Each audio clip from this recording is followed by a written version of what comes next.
dia, irmãos. Mais uma vez, eu soube pela minha esposa, que chegou de Portugal ontem, que a nossa gentil hospedeira, Dona Celeste, costuma assistir os nossos cultos lá de Azeitão. Então, eu quero mandar o meu gentil abraço e meu agradecimento por sua hospitalidade, mais uma vez, lá com as minhas queridas mulheres, a Sara e a Natália. Irmãos, vamos abrir as nossas Bíblias em 1 João, capítulo 5, e vamos ler o verso 19. As três últimas declarações de João, aqui encerrando a sua epístola. Ele diz, o primeiro sabemos no verso 18, sabemos que todo aquele que é nascido de Deus não peca, mas o que de Deus é gerado conserva-se a si mesmo e o maligno não lhe toca. Agora o verso 19, sabemos que somos de Deus e que todo mundo está, ou em algumas versões, jaz no maligno. Essa é uma declaração que nós podemos encontrar em várias partes do Novo Testamento, de várias formas, de muitas maneiras diferentes. Vejam, por exemplo, as palavras de Jesus em João capítulo 15, verso 19. Se vós fosseis do mundo, o mundo amaria o que é seu, mas porque não sois do mundo, antes eu vos escolhi do mundo, por isso é que o mundo vos odeia. E também a oração sacerdotal de Jesus. Onde é que está a oração sacerdotal de Jesus, menos os professores? Falem alto, um de cada vez. João, capítulo 17. Nós somos o povo do livro. Onde está a regra áurea? Qual é a regra áurea? As crianças sabiam isso, né? Na minha época de juventude. Vamos voltar a estudar a Bíblia bem. Na oração sacerdotal de Jesus, em João capítulo 17, no versículo 9, Jesus diz que não ora pelo mundo, mas sim por aqueles que Deus lhes deu, mas que não são do mundo. E ora também para que o seu povo seja guardado do mundo. E no versículo 14 desse capítulo 17, Jesus diz assim: o mundo os odiou porque não são do mundo, assim como eu não sou do mundo. No versículo 15 do mesmo capítulo, Jesus repete o pedido que já havia feito: não peço que os tires do mundo, mas que os livres do mal. E no versículo 16, não são do mundo, como eu do mundo não sou. E vejam também o rol de honra da fé. Qual é o rol de honra da fé? Onde está o rol de honra da fé? Um de cada vez. Rol de honra da fé. Hebreus capítulo 11. Né? O capítulo dos heróis da fé. E o escritor de Hebreus afirma que todos esses homens e mulheres, esses heróis da fé, estavam procurando outro país. Eles eram um povo à parte, um povo diferente dos outros povos. Eles eram pessoas que se viam como estrangeiras e peregrinas nesse mundo. Vejam Paulo em Romanos 12, 2. E não sede conformados com este mundo. Outras versões dizem, não vos conformeis, não tenham a mesma forma da forma do mundo. E em 2 Coríntios 6,17, Paulo diz, por isso saí do meio deles e apartai-vos, diz o Senhor. Gálatas 6,14, mas longe esteja de mim gloriar-me a não ser na cruz de nosso Senhor Jesus Cristo, pelo qual o mundo está crucificado para mim e eu para o mundo. Vejam Tiago 1,27. A religião pura e imaculada para com Deus e Pai é esta: visitar os órfãos e as viúvas nas suas tribulações e guardar-se incontaminado do mundo. E ainda em Tiago, capítulo 4, verso 4. Adúlteros e adúlteras, não sabeis vós que a amizade do mundo é inimizade contra Deus? Portanto, qualquer que quiser ser amigo do mundo, constitui-se inimigo de Deus. 2 Pedro 1, os versos 3 e 4. Visto como o seu divino poder nos deu tudo o que diz respeito à vida e piedade, pelo conhecimento daquele que nos chamou pela sua glória e virtude, pelas quais ele nos tem dado grandíssimas e preciosas promessas, para que por elas fiqueis participantes da natureza divina, havendo escapado da corrupção que pela concupiscência há no mundo. Então, irmãos, a nossa atitude diante dessa afirmação de João, confirmada por todos esses versículos que acabamos de ler, é que vai determinar a nossa postura, a sua postura diante do mundo. Nós estamos diante de um poder que está dialogando conosco o tempo todo, que fala conosco o tempo todo, de modo pertinaz, incansável. Eles não desistem de tentar nos ganhar para que sigamos os seus princípios, para que adotemos os seus pontos de vista, para que organizemos a nossa vida de acordo com a forma deles de organizar a vida. É um sistema que quer nos impor um estilo de vida, que quer que nós toleremos em silêncio a sua moralidade, ou a sua imoralidade, ou a sua amoralidade. E a nossa resposta, irmãos, a todas essas coisas depende do fato de que nós concordemos ou não concordemos com a doutrina desse versículo. Essa é uma declaração que mostra que há uma divisão muito clara, muito nítida entre cristãos e incrédulos. Eu costumo dizer que existe uma linha divisória muito clara, muito nítida entre aqueles que estão dentro do pacto e aqueles que estão fora do pacto. Aqueles que pertencem à igreja e aqueles que não pertencem. E ela indica também, irmãos, que de fato não deveria ser nada difícil saber quem é cristão e quem não é.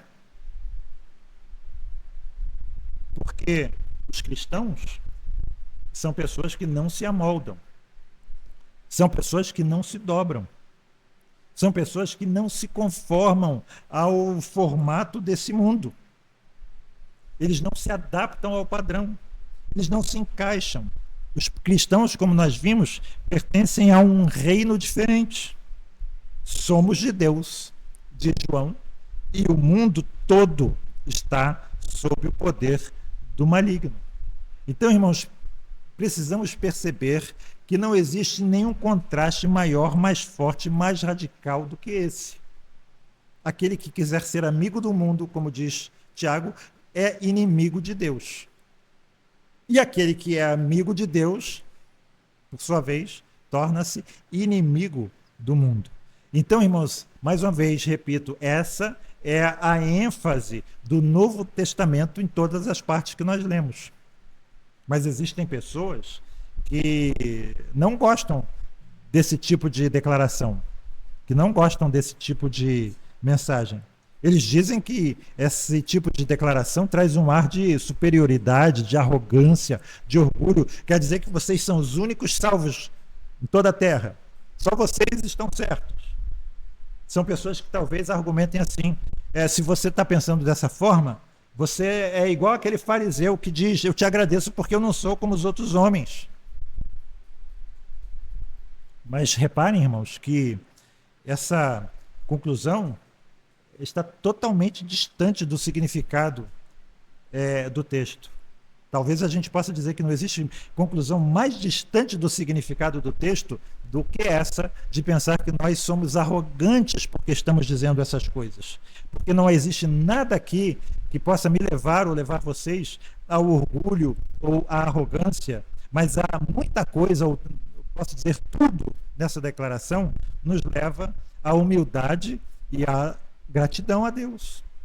E talvez possamos dizer que um dos fatores responsáveis pelo atual estado da igreja evangélica seja a incapacidade de compreender esse versículo, a incapacidade em manter essa distinção muito clara, essa linha divisória entre igreja e mundo. Então, primeiro, vamos recordar aqui o ensino de João sobre o mundo. O mundo todo de João está sob o poder do maligno. Quando nós expusemos aqui o capítulo 2, verso 15, nós definimos a palavra mundo. Eu acho muito interessante, né? Como muitas pessoas entendem errado essa palavra mundo.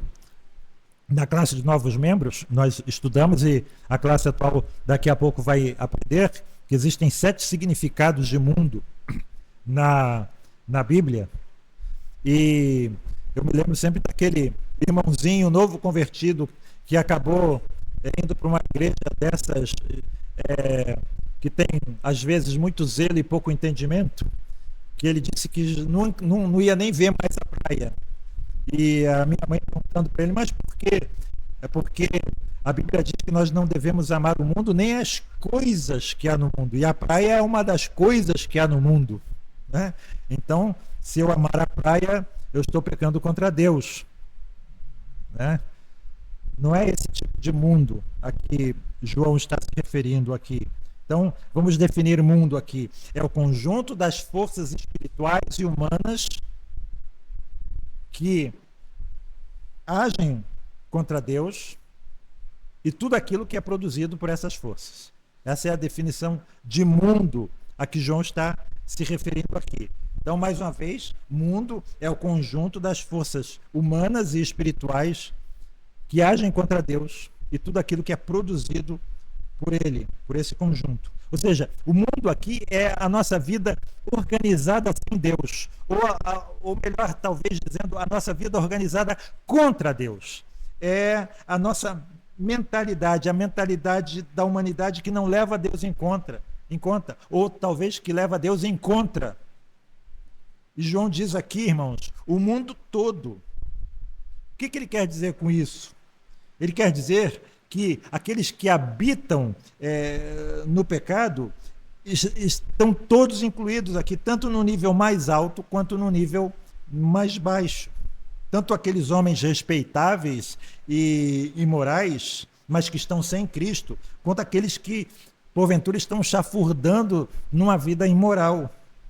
Tanto aquele que está preso por assassinato ou pedofilia, quanto o carcereiro que está guardando ele, ou o juiz que o condenou, ou o diretor da penitenciária. Tanto aqueles que vivem em andrajos, quanto aqueles que vestem ternos caros. Então é muito importante que nós mantenhamos em mente esse fato, porque frequentemente os cristãos são influenciados por esse sistema.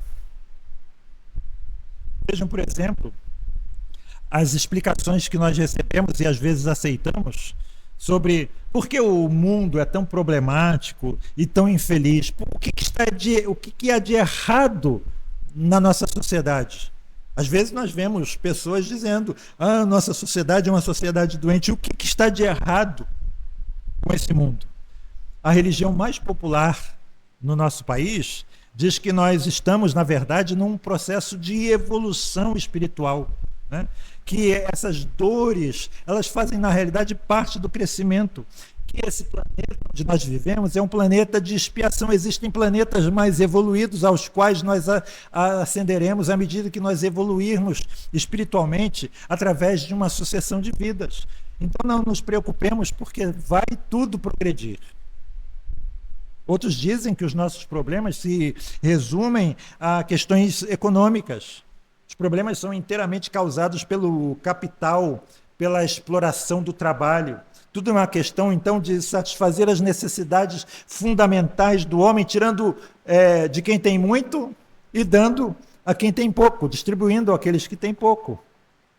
Para outros, a questão é uma questão política. Se nós conseguirmos estabelecer aquele governo de determinado viés, então as desigualdades sociais vão ser extintas. As minorias raciais, as minorias sexuais serão protegidas. Não vai haver obstáculos para a manifestação das expressões de amor dessas minorias. Um novo homem surgirá, haverá igualdade, paz e harmonia. É interessante notar que sempre que o homem quer criar paraísos na Terra, o que acontece? As pessoas desesperadamente tentam fugir desse paraíso e os que estão lá governando fecham as portas, né, as fronteiras, para que as pessoas não fujam do paraíso que eles criaram. Existem também uma visão que talvez nos atraia, aquela visão dita a visão moral, que diz que o problema do mundo não é político, não é econômico, não é social, mas é um problema moral. A questão moral é o verdadeiro problema. Notem, irmãos, que ter uma visão moral ou religiosa do mundo não é a mesma coisa que ter uma visão cristã do mundo. Porque ela, a visão cristã, é totalmente diferente na sua essência de todas as outras. Porque a visão cristã diz que esse sistema de coisas está sob o poder de um ser. O João está dizendo aqui, esse ser é maligno. É o maligno. Em outras palavras, nós estamos aqui nos deparando com a doutrina do diabo. Eu me lembro de uma colega de trabalho que perguntou para mim, você crê num diabo pessoal? Creio. E ela respondeu, rapaz, sua mente é muito retrógrada, né? Muito primitiva. Você ainda está na Idade Média. O que nós dizemos a respeito disso? Vou me envergonhar? Não, vou me orgulhar. Que bom que o mundo diz que eu tenho uma mente retrógrada.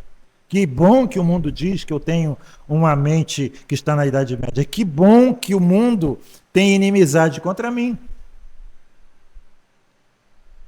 Mas reparem que Jesus fala sobre ele. Ele diz que ele é o valente armado, que guarda a sua casa e tudo quanto tem. Em Lucas 11, 21. Jesus também fala sobre o príncipe deste mundo, em João 12, 31. Nós vemos Paulo em Efésios 2, versículo 2, se referir a ele como o príncipe das potestades do ar, ou na versão da NVT, o comandante dos poderes do mundo invisível. Paulo se refere a ele em 2 Coríntios 4,4 como o Deus deste mundo. Em Apocalipse, ele é descrito como o grande dragão, a antiga serpente que se chama Diabo e Satanás, que engana todo mundo. Apocalipse 12, verso 9. Então, irmãos, o resumo do ensino bíblico é que ele era um anjo de luz e glória, mas que se rebelou contra Deus, entrou na criação, tentou o homem, e o homem deu ouvidos a ele e caiu. E quando o homem deu ouvidos a esse ser, se entregou ao domínio dele. O diabo controla o homem natural, controla a sua mentalidade, controla as suas ações. E essa, irmãos, segundo a Escritura Sagrada, é a verdadeira causa dos nossos problemas.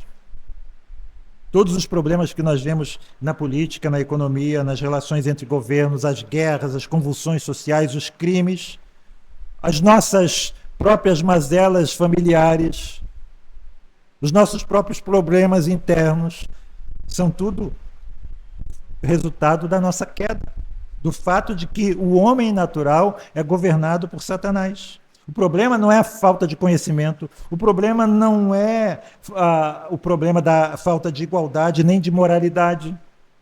É o Deus deste século que cegou e continua cegando os homens. O diabo, que tem domínio sobre toda atitude, sobre toda mentalidade e sobre toda a organização da vida no mundo.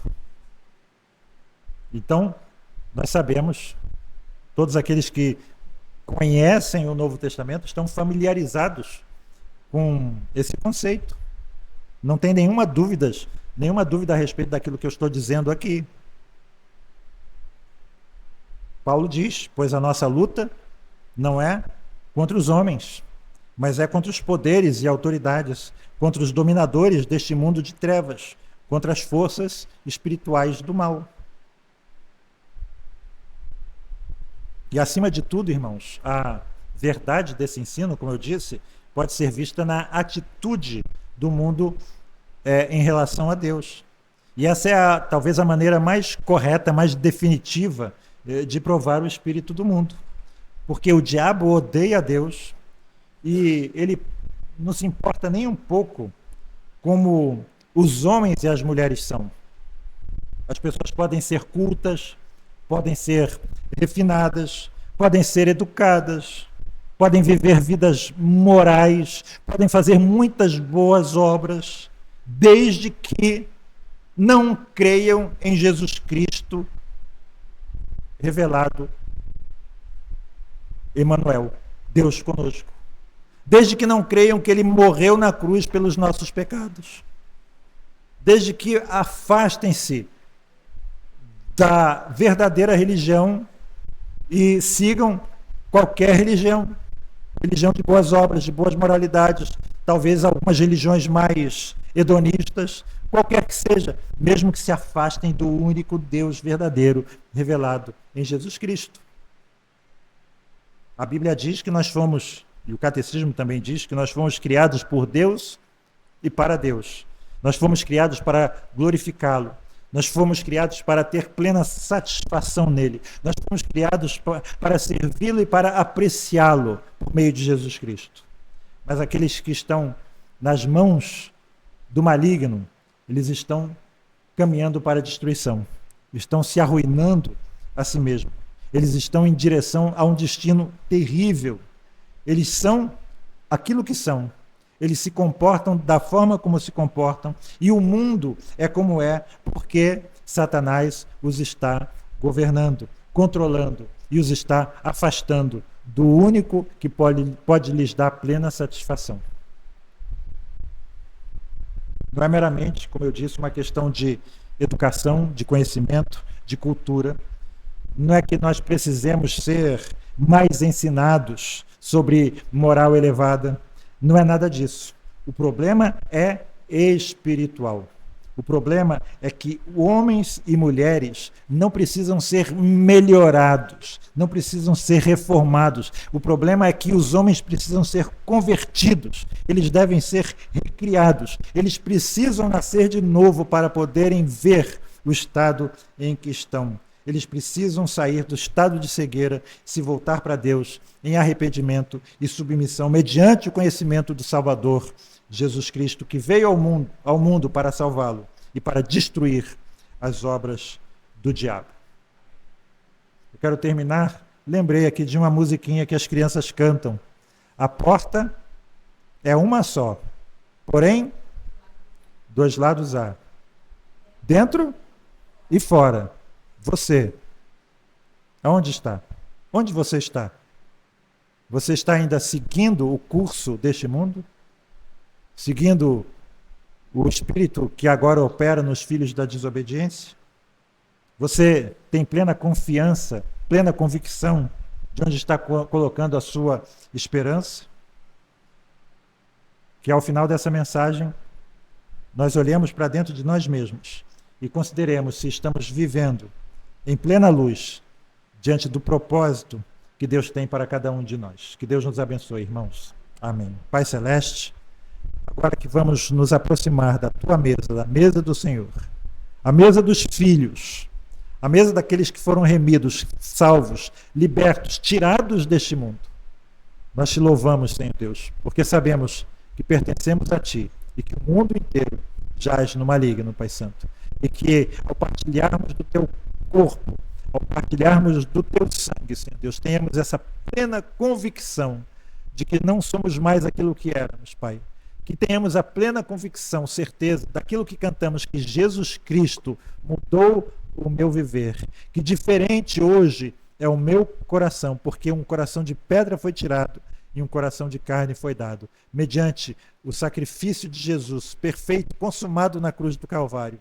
Mediante, Senhor Deus, a sua ressurreição em glória, nós te louvamos por isso. E agora, Senhor Deus, que possamos louvar ao Cordeiro de Deus que tira o pecado do mundo.